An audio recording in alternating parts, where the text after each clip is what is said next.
Nyun ngapunten Mbah, niki wau puisi kemana anak-anakku niku Mbah. Anak-anakku yang dimaksud di sini niku sinten Mbah? Bangsa Indonesia. Bangsa Indonesia. Bangsa Indonesia ya. Berarti bangsa Indonesia secara keseluruhan. Apa? Secara keseluruhan karena kita ini kan anaknya sekarang anaknya global, keponakannya globalisasi. Dulu anaknya bangsa-bangsa Eropa. Kita bikin Indonesia ini kan niru atau belajar kepada Belanda dan bangsa-bangsa Eropa yang lain. Kemudian kita lanjutkan S2 belajar kepada Amerika, terus S3 belajar kepada Cina, Jepang dan seterusnya, kira-kira gitu ya. Jadi kita ini adalah anak mereka, bukan anak. Jadi ketika kita bikin Indonesia, mohon maaf tapi ini, kan kita tidak meneruskan sebelumnya. Sebelumnya ada ratusan kerajaan, ada ratusan keraton, ada ratusan kesultanan gitu ya. Sampai sekitar hampir 260-an gitu ya. Dan itu kan nggak kita teruskan tiba-tiba NKRI gitu ya. Oke. Itu nanti urusan tanahnya, hak miliknya, aturan-aturannya kan juga tidak kita urusin sampai mendasar gitu ya. Pokoknya tiba-tiba kita republik, tiba-tiba kita jadi itu kan ibarat buah ki beluluk setelah jadi cengkir kok tiba-tiba jadi duren. Ya. Kan gitu kan. Jadi kita tidak melakukan kontinuasi sejarah, tidak orang neruske. Jadi kita sebenarnya tidak setia kepada sunnatullah. Gampangannya kita lebih mengandalkan kemauan kita sendiri daripada kemauan Allah. Kita juga tidak tanya sama Allah.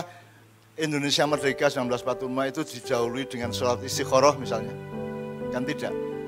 Apa tawono sejarah catatan bahwa dulu bapak-bapak kita, Bung Karno, Bung Hatta dan semuanya Tan Malaka itu sholat istikharah bareng ning Istiqlal apa ning lapangan Bandeng misalnya gitu ya. Untuk minta kepada Allah petunjuk, ini baiknya kita bikin negara persemakmuran apa negara kesatuan apa kerajaan atau kumpulan perdikan-perdikan atau apa, karena semua sistem ini harus kompatibel dengan kedirian bangsa Indonesia. Gitu ya. Saya tidak mengatakan demokrasi jelek, negara kesatuan jelek, tidak, tetapi kita tidak pernah menghitung kompatibilitas dan ketepatannya terhadap watak bangsa kita. Itu sebabnya tadi di puisi saya mengatakan, siapa yang mengubah mereka menjadi bukan diri mereka lagi itu ya. Itu contohnya itu. Itu sangat luas ya, dan sangat bisa didebat, sangat bisa dipersoalkan, sangat bisa didiskusikan. Jadi saya tidak mengklaim, tapi menurut saya seperti itu. Dan itu hasil dari saya sakit. Karena saya sakit itu adalah cara Allah untuk memberikan hikmah-hikmah baru, ilmu-ilmu baru, pemandangan-pemandangan baru untuk melihat kehidupan. Meskipun sakit yang saya derita itu juga bisa berakibat lain. Jadi kendir ya, so. Terus saya, misalnya kalau batang otak kena stroke ya, seperti yang saya alami tahun 2019, itu kan kudune kedip era iso. Kudune mungkin saya ngelek ya, menelan makanan dan tidak bisa.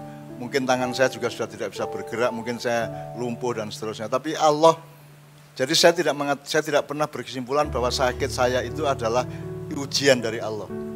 Menurut saya itu rezeki luar biasa, rahmat yang luar biasa dari Allah, karena melalui sakit itu saya mendapatkan banyak sekali hidayah-hidayah dari Allah, pengetahuan-pengetahuan baru, ilmu-ilmu baru dari Allah, termasuk tiga ketidakberdayaan tadi itu gitu.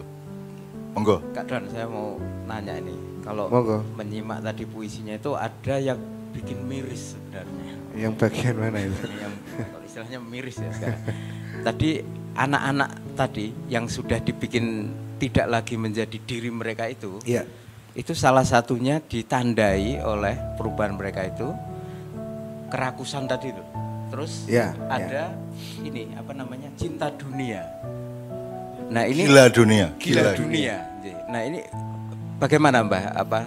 Ya itu tinggal kita mau ngelihatnya gini. Kalau mau ngelihat satu dicelup, lemu nyelup iki tul ngene apa kok lebokke nganti dasare nek perlu kok dilepke ya. Itu namanya sibghah dalam Al-Qur'an. Itu kita celupkan sampai seberapa. Jadi kan kalau mau ngomong random umum ya, mainstream ya. Kan orang sekarang kan primernya itu bukan iki bener po salah, apik po elek. Primernya adalah aku entuk apa? Saya laba berapa? Saya dapat bagian apa? Itu maksud saya. Saya tidak mengatakan bahwa dia salah, saya nggak ngomong salah benar. Tapi pokoknya kan yang kita jumpai begitulah. Mau kita ajak bekerja, bikin apa saja kan urusan utamanya adalah aku untuk apa? Aku badi apa? Saya mendapat apa? Apakah itu uang, apa itu jabatan, apa itu posisi atau apapun sajalah. Kan itu salah satu contohnya. Jadi padahal jadi di dalam drama Walirojo itu nanti kita cari sampai ke tingkat saya itu curiga meskipun tidak mungkin ilmu pengetahuan modern bisa memverifikasi atau melakukan identifikasi ya. Jadi manusia di dunia ini adalah turunan dari dua induk, yang satu Banujan, yang satu Adam. Mungkin kalau di dalam sejarah kita ada manusia purba, ada Buto, kalau dalam wayang ada Denawa, ada raksasa, ada manusia-manusia yang masih bawa pentung, yang masih kayak gitu ya. Itu adalah aslinya manusia sebelum Adam. Jadi ada manusia sebelum Adam yang di Jawa disebut Banujan, tapi jangan tanya ke orang Arab, jangan tanya ke orang Barat, karena mereka tidak pernah dengar kata Banujan itu. Itu wong Jawa, gitu ya. Nah, Banujan ini kemudian oleh Allah, ini nggak apa-apa cerita ya, oleh Allah tiba-tiba Allah berfirman dia akan mengangkat khalifah di bumi. Malaikat semua patuh, sujud, kemudian iblis yang tidak setuju ya. Kazinul Jannah tidak setuju. Karena Kazinul Jannah ini kan 1000 tahun lebih bergaul dengan Banujan di bumi. Dengan manusia purba itu. Jadi iblis dulu bergaul di bumi selama 1000 tahun lebih dengan para raksasa atau manusia purba itu. Sehingga ketika Allah berfirman akan menjadikan manusia menjadi khalifah di bumi, iblis tidak setuju. Kayak isinya ngerusak karo mateni wong, menumpahkan darah, yufsiduna fil ard wa yasfikud dima. Jadi kerja utamanya itu adalah menumpahkan darah dan merusak bumi. Maka iblis tidak setuju. Dia pikir itu yang akan dikhalifahkan oleh Allah, padahal Adam adalah Banujan yang sudah dikasih software atau dikasih sel-sel atau struktur otak sedemikian rupa dan jantung yang intinya gini, yang dikasih akal budi dan dikasih hati nurani. Akal itu tidak sama dengan otak dan intelektualitas. Akal di dalam bahasa kita itu namanya akal budi. Jadi akal yang efeknya ke budi pekerti. Sementara kalau yang kita kenal di sekolah modern, akal itu tidak ada hubungan sama budi pekerti. Akal itu fakultas sendiri, budi pekerti sendiri kan gitu. Nah, Adam adalah Banujan yang oleh Allah sudah disuntik algoritma baru. Sudah hibrida baru, hibrida manusia baru. Nah kemudian berlangsunglah sampai ke Dewata Cengkar, sampai ke Aji Soko, sampai ke Medang Kamulan, sampai ke Ratu Sima, sampai ke manusia-manusia zaman dahulu kala ya. Yang kita sejarawan tidak mungkin melacaknya dan pasti mereka akan meremehkan apa yang saya omongkan karena mereka tidak tahu dan mereka tidak mungkin mencarinya gitu ya. Terus ini Adam yang mau dijadikan khalifah ini sama Allah sudah dikasih alatnya, yaitu akal budi dan hati nurani. Nah, sejak kita dijajah oleh kapal-kapal Portugis dan Belanda dan lain-lain, itu kan kita yang disapu, dihilangkan dari kita kan akal budi dan hati nurani. Nah, itu tinggal kita proyeksi apa saja itu. Jadi sampai hari ini sebenarnya kan nomor satu kan bukan akal budi. Akal, akhirnya menjadi akal-akalan sehingga kata akal menjadi kata kerja, mengakali adalah menipu, kan gitu ya. Jadi itu semua tidak kita sadari. Jadi seharusnya kalau mau selamat masa depan manusia di dunia dan bangsa Indonesia itu harus ada ilmu pengetahuan, kedokteran dan ilmu pengetahuan yang punya alat untuk mengidentifikasi kayak jadi misalnya tes darah. Sekarang kan taunya DNA saja, DNA ini Jawa, ini Arab, ini apa, ini Persia gitu-gitu ya.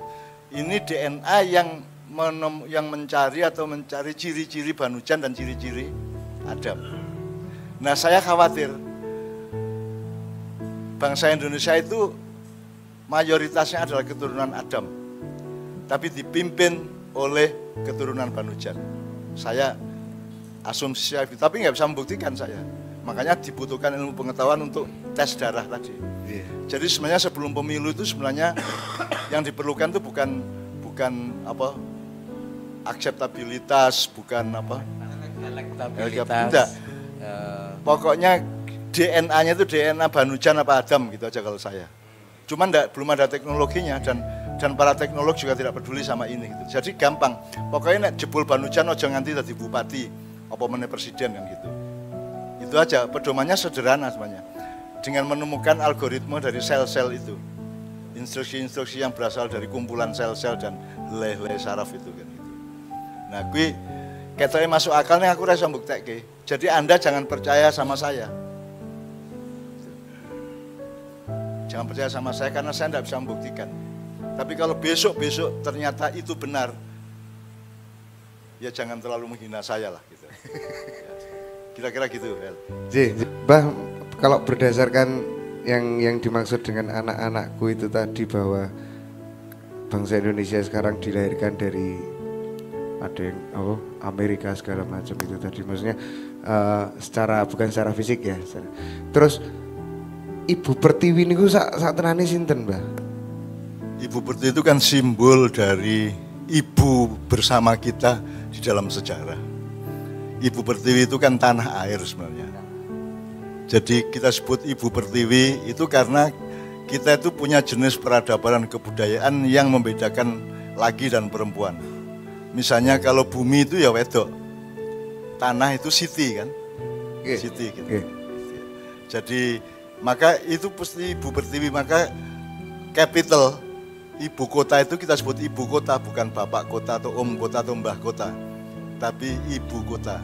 Itu soal idiomatik bahasa dan kebudayaan gitu ya.